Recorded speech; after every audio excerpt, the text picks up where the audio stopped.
So let me just sort of mention, right, because I mean, a couple of ideas or thoughts about this.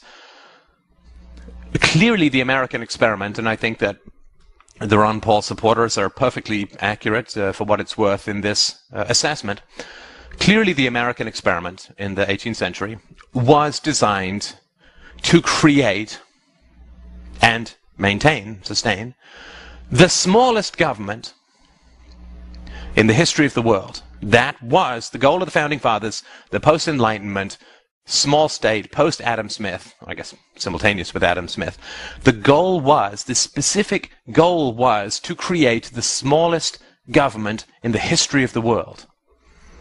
Now, if I say that I have come up with some cure for AIDS, or HIV infection or whatever, then if I say, you know, you drink this coffee and you'll be immune to the infection, or the infection will be, you know, 0.00001% of the population, and everybody drinks my medicine, and then we end up with the largest AIDS or HIV infection epidemic in the history of the planet, specifically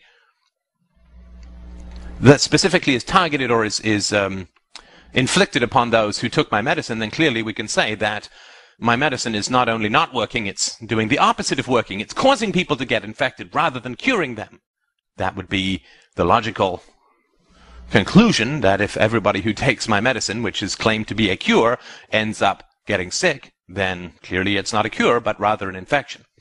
And so if we look at the history of the United States, of the grand experiment in minimal states, in small government, if we look at the history of it over the past 200 plus years, it's clear that while the system was objectively, clearly put in place with obviously no income tax, a tiny federal government, no state tax, just a couple of excise tariffs, and no standing army, and no government control of the money supply, and no national debt, and all this. It was put in place with the Constitution, with the Congress, with all of the checks and balances. An amazingly designed system. I couldn't do any better. Maybe you could, but I wouldn't put a lot of money on it because they're pretty smart people who were doing this.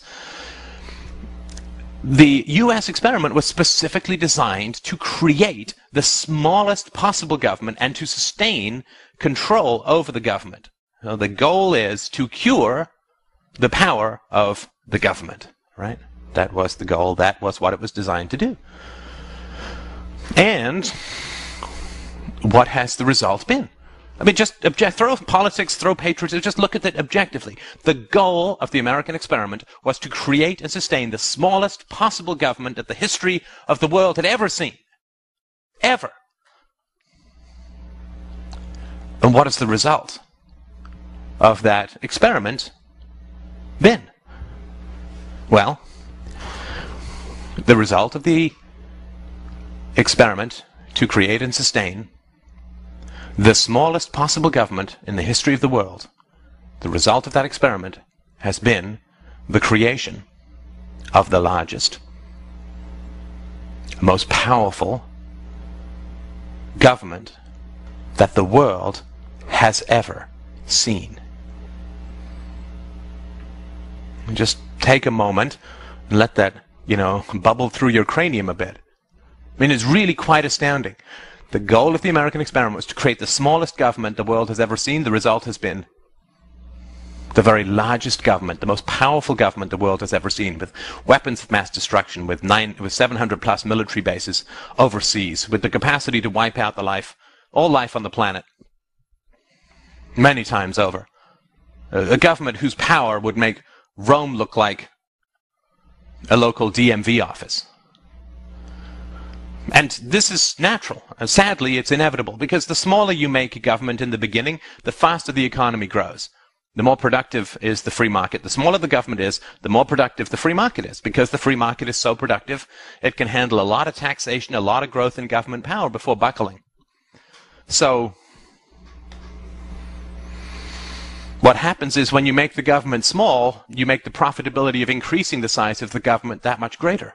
Because there's more wealth to tax, there's more resources to control, so you attract more and more governments, and because the government ends up with so much money when it taxes and controls a free, quote, free market economy, because the government ends up with so much money and power, it can do things like develop weapons of mass destruction, have a permanent military industrial warfare welfare state, right? It can buy off massive sections of the population and embed them into dependence on the state. It's like if you find a way to get your cows to produce 10 times as much milk, all you do is make those cows more valuable to be owned by farmers. So when you have a small government and you make each individual citizen that much more productive because of a lack of government interference, that citizen becomes that much more profitable to rule from the state. The smallest governments always produce the largest governments. It's completely impossible for it to occur any other way. Never has in history, never will. The smallest government that came out of the separation of church and state and the taming of the aristocracy in England in the 18th, 17th, 18th, early 19th century, that was the smallest government in Europe. What did it produce? Why, it produced the British Empire. Whenever you minimize government, you increase the value of the economy, which means that the government can grow larger and larger. It's like the further you push it down, the higher it bounces. So even if we were able to get back to some magical constitution-limited government, all that would happen is the whole process would start all over again. And I know that there's the theory, like, well, that's fine, but I want freedom now. I want freedom now. Well, you can have freedom now. But it's not going to come through politics, and it's not going to come through pounding lawn signs into turf, and it's not going to come through marching down and carrying signs, and it's not going to come through voting. Because that's all surrendering the power of your life, your choice, your individuality to things outside your control. You don't get power and freedom in your life by surrendering to things that are outside of your control. You just don't. I mean, it's tempting.